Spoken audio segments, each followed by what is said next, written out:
എഴുതി വെച്ചിട്ടുണ്ട്. ഞാൻ ഈ പറയുന്ന ഓരോ കാര്യങ്ങളും ഞാൻ ആണയിട്ട് പറയുകയാണ്, 100% സത്യമാണ്. സ്വാമി അയ്യപ്പനാണ്, മഹാത്മാഗാന്ധിയാണ്, എനിക്ക് 2 മക്കളുണ്ട്, യാഗം ചെയ്തു. അവരാണ് ഈ പറയുന്ന ഓരോ കാര്യവും സത്യമാണ്.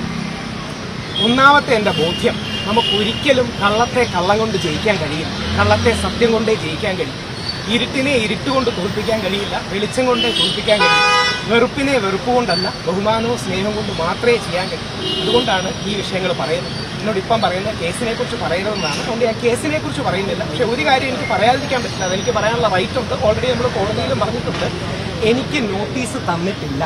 എനിക്ക് നോട്ടീസ് തന്നാണ് അറസ്റ്റ് ചെയ്തതെന്നാണ് നമ്മുടെ പ്രോസിക്യൂഷൻ അടക്കം കോടതിയിൽ പറഞ്ഞത്. നിങ്ങൾക്കിത് അന്വേഷിക്കാവുന്ന കാര്യമാണ്. ഇനി കേസിനെ കുറിച്ചല്ല, എനിക്ക് കേസിനെ കുറിച്ച് 2 കാര്യങ്ങളുണ്ട്. കേസിനെ കുറിച്ച് പറയരുതെന്നുള്ളതുകൊണ്ട് പറയുന്നില്ല. പക്ഷേ ഈ വ്യാഴാഴ്ച നടന്ന ഒരു കാര്യം എനിക്ക് എന്തായാലും പറയാം. ഈ വ്യാഴാഴ്ച ജാമ്യം കിട്ടേണ്ടതായിരുന്നു. അപ്പോൾ അവിടെ അഡ്വക്കേറ്റ് കയറി ഓപ്പൺ കോടതിയിൽ അടുത്ത കള്ളം പറഞ്ഞു, പോലീസ് റിപ്പോർട്ട് കിട്ടിയില്ല. നിങ്ങൾക്ക് പോലീസിലൊക്കെ ബന്ധമുള്ളതല്ലേ, അന്വേഷിക്കാം. പോലീസ് ഓൾറെഡി റിപ്പോർട്ട് കൊടുത്തിരുന്നു. എന്റെ ഫ്രണ്ടിലിരുന്ന ഇറിറ്റേറ്റഡ് ആയ പോലീസുകാർ അവിടെ വിളിച്ചു ചോദിച്ചു, നിങ്ങൾ എന്താ ഇങ്ങനെ പറഞ്ഞതെന്ന്. അതായത് എനിക്ക് ജാമ്യം നിഷേധിക്കാനായി. സിമ്പിളായിട്ട് പറഞ്ഞാൽ എലക്ഷൻ കഴിയുന്നത് വരെ എങ്ങനെയെങ്കിലും എന്നെ അകത്തിടണം, ഇത്ര മാത്രമേ ഉള്ളൂ കാര്യം. അതിന്റെ കാര്യമെന്ന് പറഞ്ഞാൽ ശബരിമല സ്വർണ്ണക്കൊള്ളയ്ക്ക് ബദലായിട്ട് സ്ത്രീപീഡനം, രാഹുൽ മാങ്കൂട്ടത്തിൽ തുടങ്ങിയ വിഷയങ്ങളാണ് ബഹുമാനപ്പെട്ട മുഖ്യമന്ത്രി അടക്കം റേസ് ചെയ്യാൻ ആഗ്രഹിച്ചത്.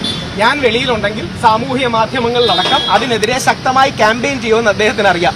അതുകൊണ്ട് എങ്ങനെങ്കിലും ഇലക്ഷൻ കഴിയുന്നവരെ അറസ്റ്റ് ചെയ്തിടണമെന്ന് ആഗ്രഹമാണ്. ഇത് ശരിയാണോ എന്ന് നിങ്ങൾ ഓരോരുത്തരും ചിന്തിക്കണം. 2 പോയിന്റും കൂടെ, ആരോടും ഇതിൽ ദേഷ്യമില്ല, ആർക്കെതിരെയും പരാതിയില്ല. പക്ഷേ ഹൈക്കോടതിയിൽ ഈ കാര്യങ്ങൾ ചൂണ്ടിക്കാണിച്ച് എനിക്ക് നോട്ടീസ് കിട്ടിയില്ല, നോട്ടീസ് തന്നു എന്ന് കള്ളം പറഞ്ഞു തുടങ്ങിയ കാര്യങ്ങൾ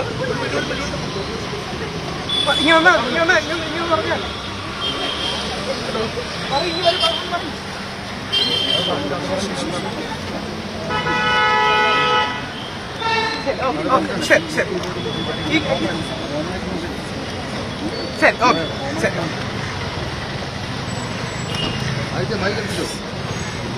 കരഞ്ഞുകൊണ്ട് ഭാര്യ പറയുകയാണ്, പോലീസ് സ്റ്റേഷനിൽ വന്ന് എന്റെ അമ്മ കരഞ്ഞുകൊണ്ട് പറഞ്ഞു, മോനെ നിർത്ത്, എന്തിനു വേണ്ടിയാണ് ഞാൻ ആ ഫൈറ്റ് ചെയ്യുന്നത്? ഈ സാധനത്തിന് വേണ്ടിയാണ്. എന്തുകൊണ്ടാണ് മെൻസ് കമ്മീഷന് വേണ്ടി ഫൈറ്റ് ചെയ്യുന്നത് എന്ന് പറഞ്ഞാൽ 16 ദിവസത്തോളം അങ്ങനെ വ്യാജപരാതിയാന്ന് എനിക്ക് പറയാമല്ലോ, കേസിനെ കുറിച്ചല്ല, ആ വ്യാജപരാതിയിൽ എന്നെ അറസ്റ്റ് ചെയ്ത് അകത്തിട്ടതാണ്. നിങ്ങളെ ആരെയും ഇതേപോലെ അറസ്റ്റ് ചെയ്താൻ സാധ്യതയില്ല, നമ്മുടെ മക്കളെ ഇതേപോലെ അറസ്റ്റ് ചെയ്താൻ സാധ്യതയില്ല. ആർക്ക് വേണമെങ്കിലും ഇങ്ങനൊരു കള്ളപ്പരാതി എടുത്തുകൂടെ? ഇനിയും വൈഫ് ഒന്ന് പറഞ്ഞുകൊണ്ടാണ് കൂടുതൽ പറയാത്തത്. ഇനി ഈ കേസിനെ ബാധിക്കാത്ത പ്രധാനപ്പെട്ട മീഡിയക്കാർ അറിഞ്ഞിരിക്കേണ്ട ഒരു കാര്യം, ഞാൻ കഴിഞ്ഞ തവണ ഇതേപോലെ നിരാഹാരം കിടന്നപ്പോൾ, ഇപ്പോൾ ഒരു കാര്യം കൂടെ, നിരാഹാരം മെൻസ് കമ്മീഷന് വേണ്ടിയാണ് കിടന്നത്, അത് പോലീസിനെതിരെയാണെന്ന് ചില ആൾക്കാർ വ്യാഖ്യാനിക്കുന്നത് കണ്ടു. കഴിഞ്ഞ തവണ ഞാൻ ഇതേപോലെ നിരാഹാരം കിടന്നപ്പോൾ, ഞാൻ മാത്രമല്ല ഒരുപാട് പേര് നിരാഹാരം കിടന്നപ്പോൾ ഒരു 4-1 എന്ന സുപ്രീം കോടതി വിധി മാറി. അത് ശബരിമല കേസിലെയായിരുന്നു. അന്ന് ഞങ്ങൾ വിശ്വാസികളുടെ പോരാട്ടം, എന്നെയാണ് ആദ്യമായിട്ട് അറസ്റ്റ് ചെയ്ത് ജയിലിൽ കൊണ്ടുപോകുന്നത്. ആദ്യം അറസ്റ്റ് ചെയ്യപ്പെടുന്നത് എന്റെ മുത്തശ്ശിയാണ്, പിന്നീട് അമ്മയാണ്, പിന്നീട് ഞാനും പ്രയാർ സാറുമാണ്. അന്ന് ഞങ്ങൾ നിരാഹാരം കിടന്ന് പോരാടിയപ്പോൾ ഒരു 4-1 സുപ്രീം കോടതി വിധി മാറി. ശരി, ഇതും കൂടെ പറഞ്ഞു നിർത്താം. ഇത് പിന്നെ ഇനി എന്താ അറിയോ, വീട്ടുകാരുടെ ആ സമ്മർദ്ദമാണ്, വീട്ടുകാരുടെ വിഷമം കൊണ്ട് മാത്രമാണ്. ആദ്യം തന്നെ ദീപയ്ക്ക്, അമ്മയ്ക്ക്, പ്രവീണിന്, നമ്മുടെ വീട്ടുകാർക്ക് എല്ലാം നന്ദി പറയണം. സംസാരിക്കുന്നില്ല, വേറൊരു കാര്യം, ഇതല്ല വേറൊരു കാര്യമാണ്. ശരി, ഇനി 2 കാര്യങ്ങൾ. ഈ കേസോട് യാതൊരു ബന്ധവുമില്ല. ഈ കേസ് സാർ പറയൂ സാർ, എളുപ്പം പറയണം സാർ. കേസുമായിട്ടൊന്നും ബന്ധപ്പെട്ട് പറയുന്നു. എന്താ കണ്ടീഷൻ?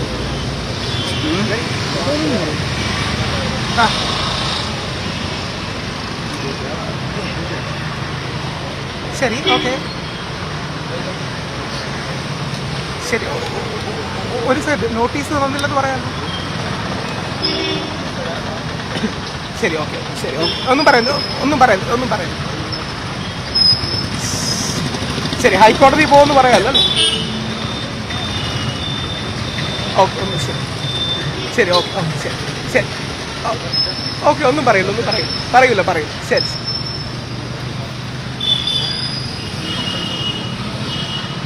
അത് ഇതുമായിട്ട് എന്ത് ബന്ധം സാർ?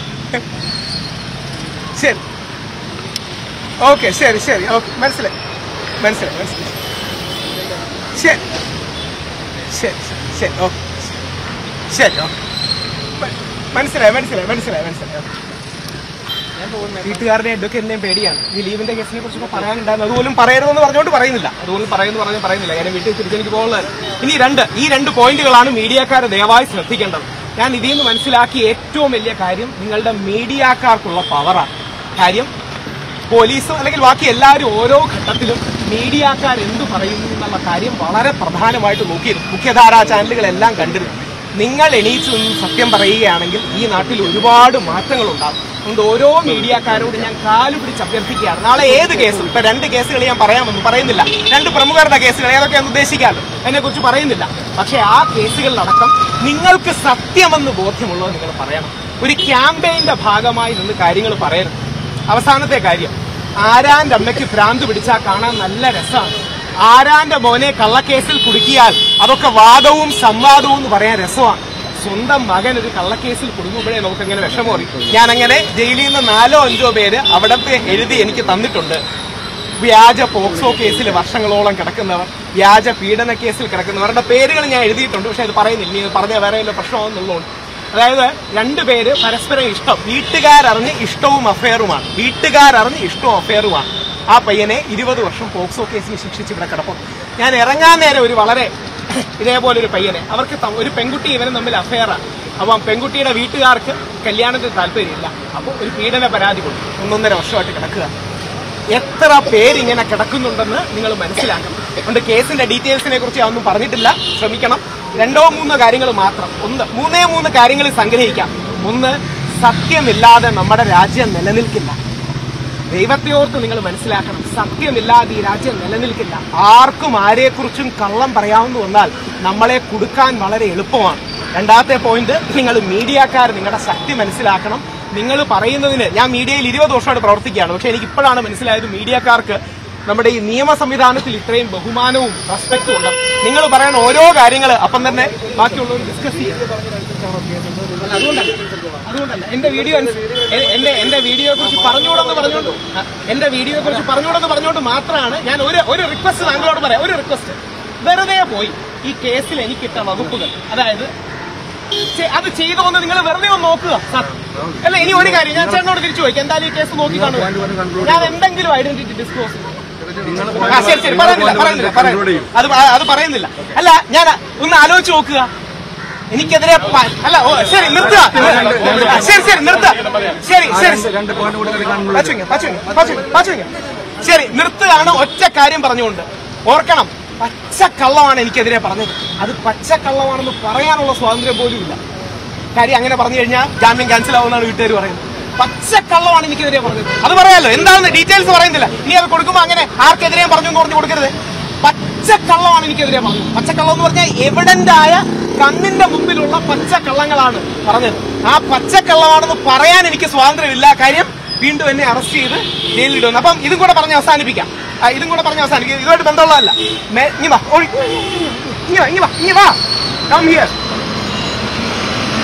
എന്തിനാ ഫൈറ്റ് ചെയ്യുന്നതെന്നറിയാം. നാളെ ഇവനെ പോലുള്ള നമ്മുടെ ആൺകുട്ടികൾ വളർന്നു വരുമ്പോൾ അവരെ കള്ളക്കേസിൽ കുടുക്കി അറസ്റ്റ് ചെയ്യരുത്. നിങ്ങളുടെ മകനെ അറസ്റ്റ് ചെയ്യരുത്, നിങ്ങളുടെ സഹോദരനെ അറസ്റ്റ് ചെയ്യരുത്. നമ്മുടെ അച്ഛനെയും നമ്മുടെ സഹോദരനെയും നമ്മുടെ മക്കളെയും കള്ളക്കേസിൽ കുടുക്കി അറസ്റ്റ് ചെയ്യരുത്. ഇനിയോ ഞാൻ 16 ദിവസം കിടന്നു, അത് പറയാമല്ലോ. ഞാൻ 16 ദിവസം കിടന്നു. വേറെ ചില ആൾക്കാർ 80 ദിവസം കിടന്നു. ഉമ്മൻചാണ്ടി സാറിന് നീതി കിട്ടാത്ത, സൂപ്പർ സ്റ്റാറുകളോടൊപ്പം നിൽക്കുന്ന ചില ആൾക്കാർക്ക് നീതി കിട്ടാത്ത, നിവിൻ പോളിക്ക് നീതി കിട്ടാത്ത ഈ നാട്ടിൽ നമ്മുടെ മക്കൾക്ക് എന്തെങ്കിലും നീതി കിട്ടും? കേരളം കണ്ട ഏറ്റവും വലിയ ജനകീയ മുഖ്യമന്ത്രിയായ ഉമ്മൻചാണ്ടിക്ക് നീതി കിട്ടാത്ത, 85 ദിവസം ജയിലിൽ കിടക്കേണ്ടി വന്ന ഒരാൾക്ക്, ഒരു പ്രമുഖ ആൾക്ക് നീതി കിട്ടാത്ത, അല്ലെങ്കിൽ വേറെ നിവിൻ പോളിയുടെ പേര് പറയാം, കേസൊന്നും ഇല്ലാത്തതുകൊണ്ട്, നിവിൻ പോളിക്ക് നീതി കിട്ടാത്ത ഈ നാട്ടിൽ നിങ്ങളുടെ മക്കൾക്കോ എന്റെ മകനോ എന്റെ മക്കൾക്കോ എന്തെങ്കിലും നീതി കിട്ടും? ഇത് പറഞ്ഞ് അവസാനിപ്പിക്കാം, ഒറ്റ വരി പറഞ്ഞ് അവസാനിപ്പിക്കാം. നമ്മുടെ മകൻ, നമ്മുടെ അച്ഛൻ, നമ്മുടെ സഹോദരൻ ജയിലിൽ നിന്ന് ഒരു വ്യാജ പരാതി അകലത്തിൽ മാത്രമാണ്. നമ്മുടെ അച്ഛൻ, നമ്മുടെ മകൻ, നമ്മുടെ സഹോദരൻ ജയിലിൽ നിന്ന് ഒരു വ്യാജ പരാതി അകലത്തിൽ മാത്രമാണ്. ഈ 16 ദിവസവും കിടന്നപ്പോ എനിക്ക് ഒരൊറ്റ സന്തോഷം ഉണ്ടായിരുന്നു, അത് പിടിച്ച് ഉള്ളത്. മോനെ എന്താന്ന് പറ, സ്കൂളിൽ പറഞ്ഞ എന്താന്ന് പറ, മറ്റേ ടീച്ചർ പറഞ്ഞു. നീ പേടിക്കേണ്ട കാര്യമില്ല, പറഞ്ഞു പറഞ്ഞു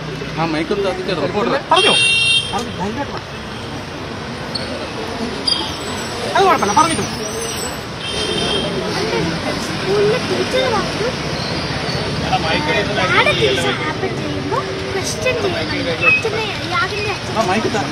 അതായത് മോൻ സ്കൂളിൽ പഠിച്ചപ്പോ ഞാൻ 4 ദിവസം വെള്ളം കുടിക്കാതെ കിടന്നു. 4 ദിവസം വെള്ളം കുടിക്കാതെ കിടന്നു. അതിനുശേഷം ഡോക്ടർ വന്ന് പറഞ്ഞു കിഡ്നി അടക്കമുള്ള ചീത്തയാവും. എന്റെ 2 മക്കളെ ഓർത്താണ് നിർത്തിയത്. 5 ദിവസം പട്ടിണി കിടന്നു. അത് എന്റെ വീട്ടിലെ ഒരു കാര്യത്തിന് വേണ്ടിയിട്ടല്ല. അപ്പൊ ഇത്രയും വേദനയില് മോന്റെ ഒരു വാക്കിലാണ് എന്റെ സന്തോഷം. എന്താണെന്ന് അറിയാമോ?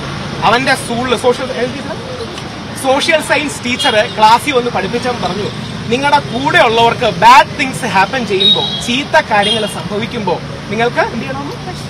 നിങ്ങളത് ക്വസ്റ്റ്യൻ ചെയ്യണം, നിങ്ങളത് ചോദ്യം ചെയ്യണം. നിങ്ങളുടെ കൂടെ ഉള്ളവർക്ക് ചീത്ത കാര്യങ്ങൾ സംഭവിക്കുമ്പോൾ നിങ്ങളത് ചോദ്യം ചെയ്യണം. എനിക്ക് അങ്ങനെ ചോദ്യം ചെയ്ത് ജയിലിൽ പോയതിൽ അഭിമാനമാണുള്ളത്.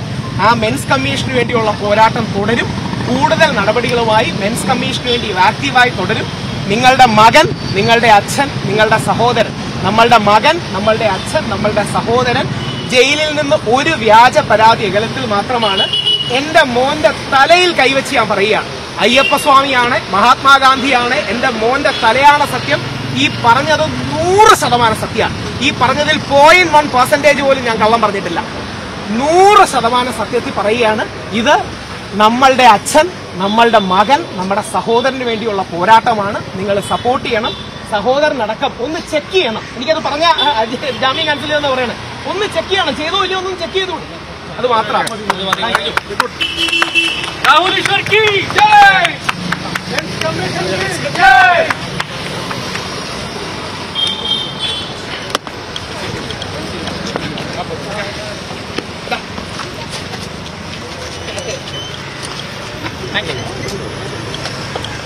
ഇതേപോലൊരു വ്യാജ കേസിന്റെ വിഷയമാണ്.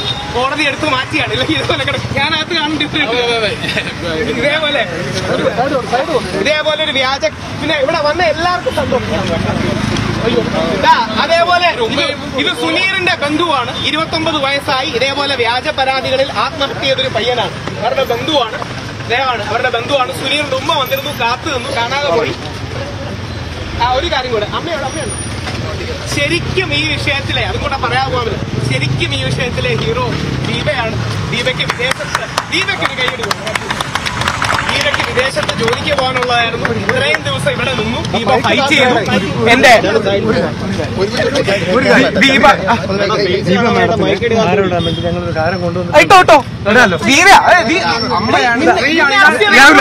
ഇതാണ് അമ്മ, ഇതാണ് അമ്മ, ഇതാണ് പെണ്ണ്, ഇതാണ് ഭാര്യ. എന്താ അറിയോ? ഇനി ഇതാണ് ഭാര്യ. രാവിലെ ദീപയ്ക്ക് ദീപ, അമ്മ മല്ലിക, പ്രവീണൊക്കെ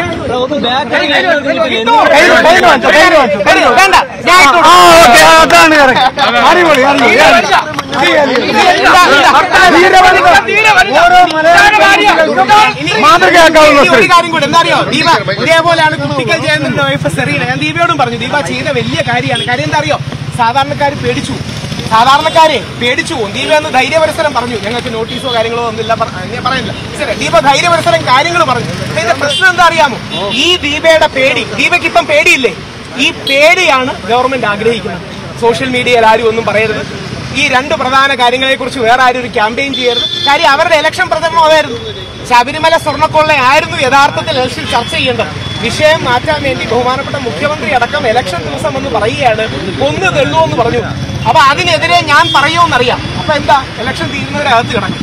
അപ്പൊ ദീപയ്ക്ക്, ഞാൻ ഇതായിട്ട് പറയുന്നത്, ദീപ എന്ന സാധാരണ സ്ത്രീയിൽ ഉൽപ്പാദിപ്പിക്കപ്പെടുന്ന ഈ ഭീതിയാണ് ഭരണകൂടങ്ങൾ ഉപയോഗിക്കുന്നത്. ഇത് ചോദ്യം ചെയ്യാൻ നമ്മൾ മാത്രമല്ല. ഇനി ഒരു കാര്യം കൂടെ, ഇതേ ബന്ധമില്ല.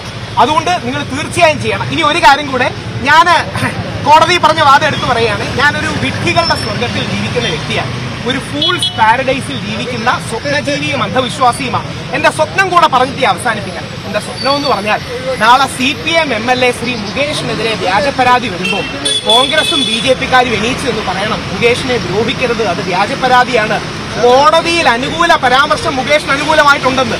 നാളെ അതേപോലെ കോൺഗ്രസിലെ ഇപ്പം വിവാദത്തിലായ വ്യക്തി, അതേപോലെ എൽദോസ് കുന്നപ്പള്ളിയും വരുമ്പോ അവർ പറയണം, കോടതി ഇവർക്ക് അനുകൂലമായി പരാമർശങ്ങൾ കൊടുത്തിട്ടുണ്ടെന്ന്. അല്ലെങ്കിൽ നാളെ ശ്രീ സുരേഷ് ഗോപിക്കെതിരെ നിങ്ങളടക്കം ഇത്രയും മാധ്യമങ്ങൾ നിൽക്കുന്ന അവസരത്തിൽ outraging the modesty of the woman എന്ന കള്ളക്കേസ് എടുക്കുമ്പോൾ CPM-ഉം കോൺഗ്രസും പറയണം, രാഷ്ട്രീയമൊക്കെ വേറെയാണ്, അയാളെ ഞങ്ങൾക്ക് രാഷ്ട്രീയപരമായ എതിർപ്പാണ്, പക്ഷെ കള്ളക്കേസ് കൊടുക്കരുത്. ഇത് കോൺഗ്രസോ CPM-ഓ BJP-യോ അല്ല, നമ്മുടെ നാട്ടിൽ സത്യം വേണം. ആ സത്യം മാത്രമാണ് പറയുന്നത്. ഞാൻ എഴുതി വെച്ചിട്ടുണ്ട് ചില കാര്യങ്ങൾ. അഡ്വക്കേറ്റിനോട് സംസാരിച്ച് പറ്റുമെങ്കിൽ നാളെയോ മറ്റന്നാളോ പറയാം.